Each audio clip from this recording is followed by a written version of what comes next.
Hello everyone and welcome to Healing Connections. This is Emmy Vadnais. Today I want to talk with you about intuition and desire. Of course, you know I'm a big fan of intuition and you hopefully are at this point as well by listening to me. And I was thinking, because it's the new year here in 2022, that creating what you want in your life is so important, and a lot of people think about this at the beginning of a new year. And desire is what can help us move toward our goals.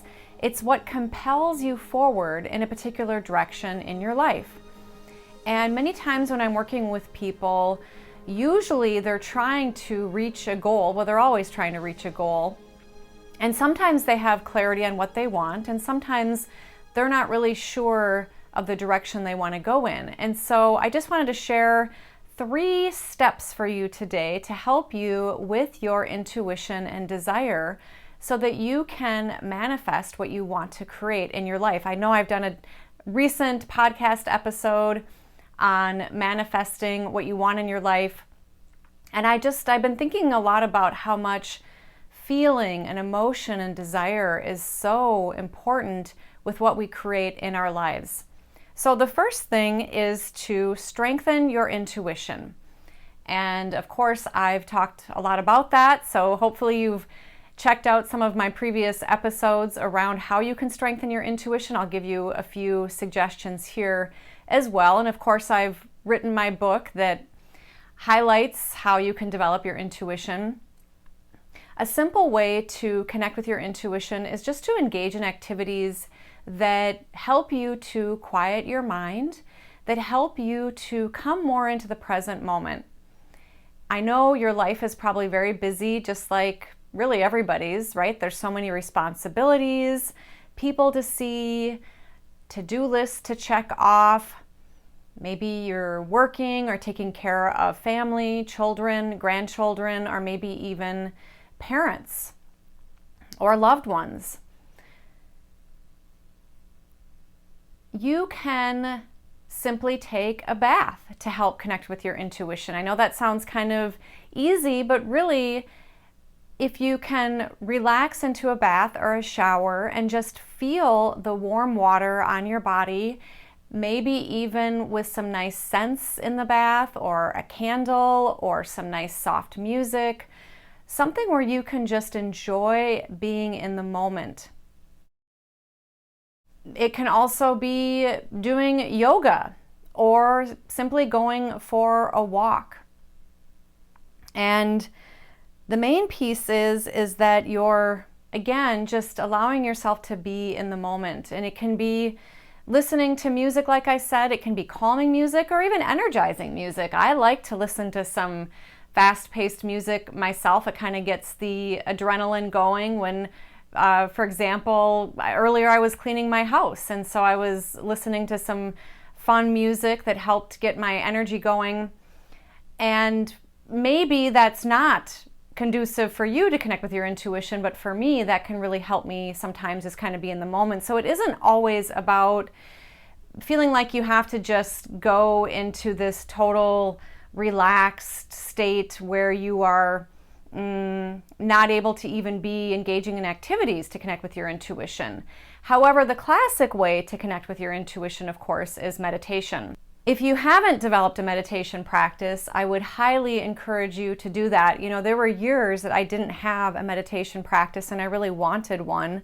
I didn't think that I could develop a meditation practice because of all my limiting beliefs around it.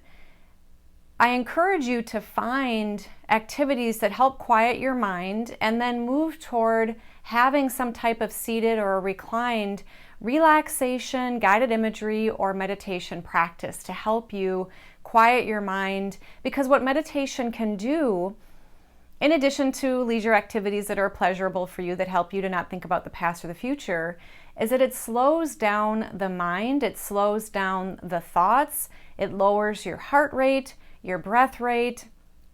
It helps lower cortisol levels. So there's many health benefits to it. And we also know that when we get into a meditative state, you can manifest what you want to desire more readily because you are able to focus better. So the first step is to strengthen your intuition by engaging in activities that help you to come more into the present moment, and also feeling more peace and joy. Another couple simple activities is connecting with your heart, placing your hand on your heart or bringing your attention to your heart, and maybe thinking of somebody or someone whom you love. Maybe thinking of something or someone for whom you're grateful. And that can bring a regenerative feeling to your heart. And there's a lot of research too that shows that the heart is very much connected to the brain as well, which can help you with your focus as you go forward with what you want to create. And the next step is to be able to listen to what comes forward when you're in that quiet state. So again, when you are busy making plans or doing activities or rushing around, and it's important to plan and to engage in activities that require your attention and all of that. But when you're able to quiet the mind through those aforementioned activities, just notice what is coming forward, what is pulling on your heart. What is calling your attention? Now, likely throughout the day when you are engaging in various activities, you have running thoughts going on that are either more at the forefront, kind of in the mid, or the background of your mind. And now you might say to me, Emmy, I know exactly what I desire. I want this, this, and this. And that's great if you're really clear on that. But sometimes it can be back in our mind and we're not maybe as aware of that. So being able to quiet the mind and just notice what's coming forward can help you to get more clarity on what it is you desire. And to think about what it is you do desire. So for example, you may want to feel that you're more happy or fulfilled in life. Ultimately, I do believe that this is really what we all want, is to feel happy, joyful, peaceful. And there are many ways that we can achieve that. And everybody has their own karma on how to achieve that, and also why it's important for them to have certain experiences to achieve that. So what's unique for you is different than what's unique for me on what will help you to feel more happy and fulfilled in life. And for you, you might think, well, I know that if I have that particular house or if I have that particular job, I'll be more happy. And that might be true for you.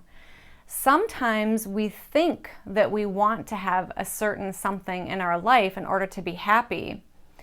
And this is why quieting the mind and really connecting within can help you get clarity on what it is you want in life and how to go about creating it. So for example, let's say that you do want to feel more happy and fulfilled. If you quiet your mind and just notice what will really help you to feel that, maybe it is that really big house, or maybe that's a conditioned belief. And for you, there might be other ways for you to feel more happy and fulfilled.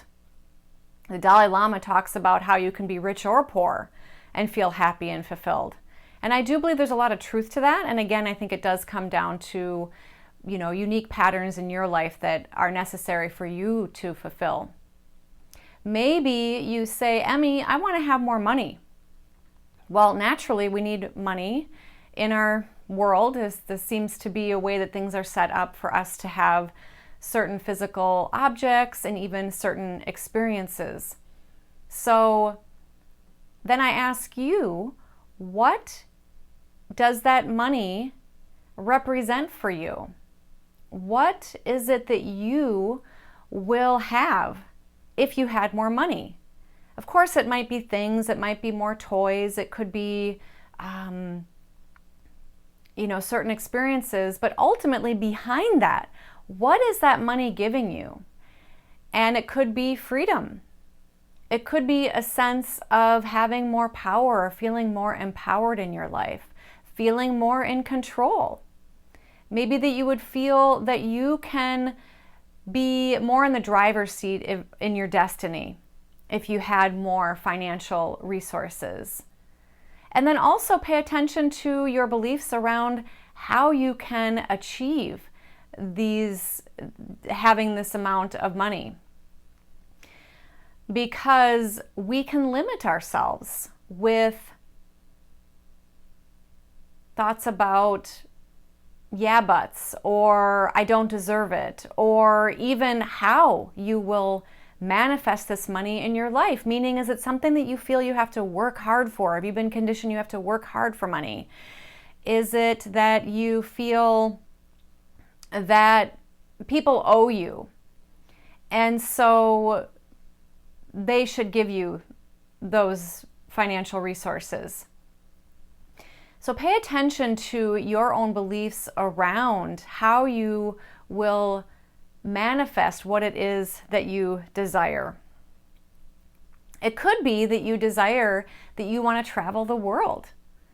Or maybe you want a loving partner. Maybe you really want to create a sense of family or home. Or maybe you don't want any of that and you just want to simply feel free, live a very light life as far as having things or money, and you just want to travel the world. Or maybe just live a very simple life. And maybe you just want to give back to society and help people in certain ways. Or maybe you have a simple desire to manifest a really cool new computer or a new phone. So enjoy this process of listening to what comes forward with what it is that you do desire. And sometimes our desire can seemingly come out of nowhere. It could be that there's something, this is why I wanted you to kind of pay attention to throughout the day, what is in the foreground of your mind that's getting your attention? Oh, I really need a vacation. I've been working hard. I really need that time off. Well, that's right at the forefront of your mind. So then what can you do to allow that to come into your life? And we'll get into that in just a moment here.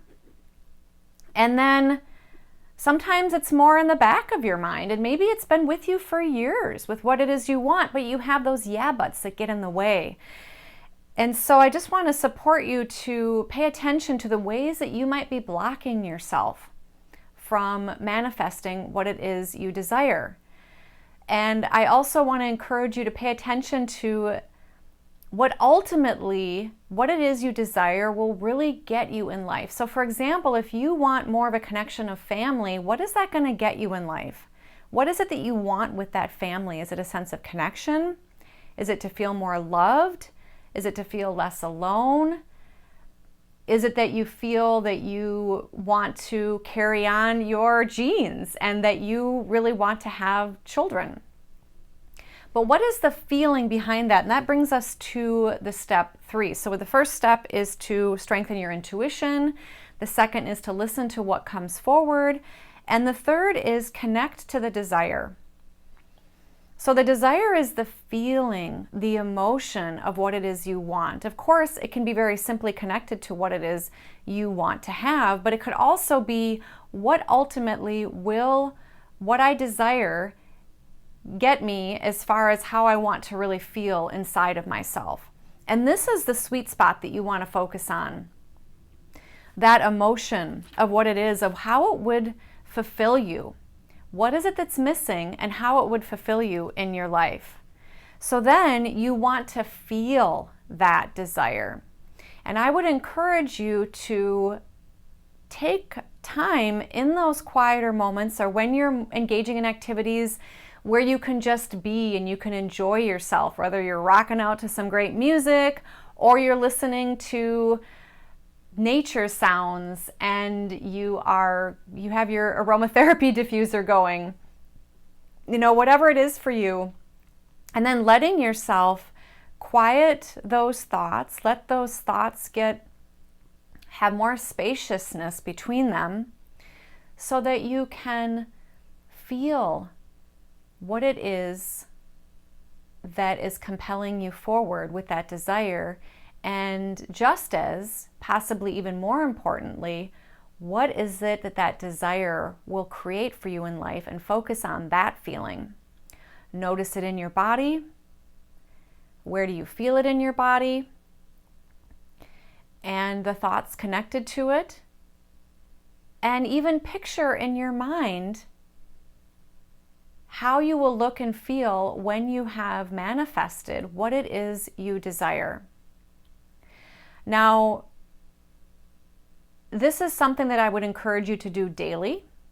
Depending on how potent you can be with this, you might only need 5-10 minutes, maybe even 1 minute, but to really get super focused on what it is that you want in your life.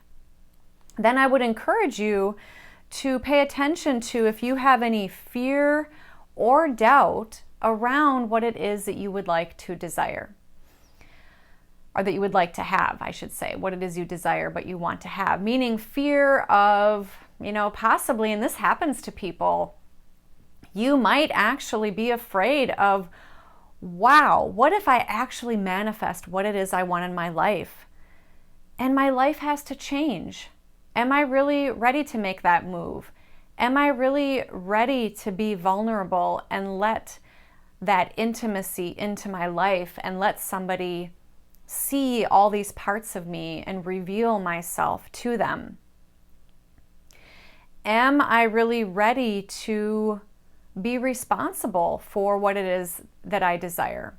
So I don't want to put too much emphasis on this because, these are the stumbling blocks that can get in the way, but I would like you to pay attention to when you might have some of this fear or doubt or limitations on believing that you can achieve what it is you desire. Then what do you do if that exists? Well, a few things. I would encourage you to maybe write it down and challenge those beliefs and look at how is this getting in the way of what you want. Sometimes we have desires that are not really for our highest good and greatest joy and those concerned. So I'd also encourage you to pay attention to and discern. Use discernment on if what you desire is really coming from a place of love and goodness and truth and beauty and purity, wisdom, or is it coming from a place of something that's a lack inside of you that could potentially be harmful to others, or that really isn't going to truly fulfill you? That's probably the best way to say it, is that maybe it's a desire that you think you want, but it's really coming from a hurt place or a wound. And this is where connecting with your intuition, getting quiet, I have an inner wisdom guided imagery. I have working with an image guided imagery where you can set an intention even to go into meditation, which is really what guided imagery is about, and allow images, symbols, wise beings, your higher consciousness, whatever you believe it is, to come forward to guide and assist you on if it's coming from a hurt place or a wound that needs attention. And then you might need some healing or therapy around it. Or maybe it's simply bringing love and attention, care and affection, light and healing to these emotions or wounds within you. And certainly seek out professional support if you would need that to help heal that. And sometimes there's a mix in there. And I would contend that in my experience personally and working with many, many people, that there's usually a mix of what we desire, that there is some wound connected to it, and that it is okay that what we desire will help us with our evolution to feel more whole and complete, which is really what the word heal means. It's a sense of wholeness and a completeness and a connection to the oneness and the all that's within us and without us, all around us, and to everywhere else in the universe, and to all those here in this planet Earth, which I would contend is also what we're all really looking for as well. And again, we all have our own unique ways, paths that we go on, experiences that can help us, that are unique to ourselves, that they're unique to you, that you have to go on and journey through in order to connect with what it is you desire. So I hope this was helpful. Thank you so much for listening. And let me know, how is it going with what it is you desire? And do keep cultivating your intuition and keep being gentle with yourself and loving yourself, because that's going to help coax all this forward in really profound and powerful, meaningful ways that are just going to support you ever more in your life. Thank you for listening, and until next time, be well.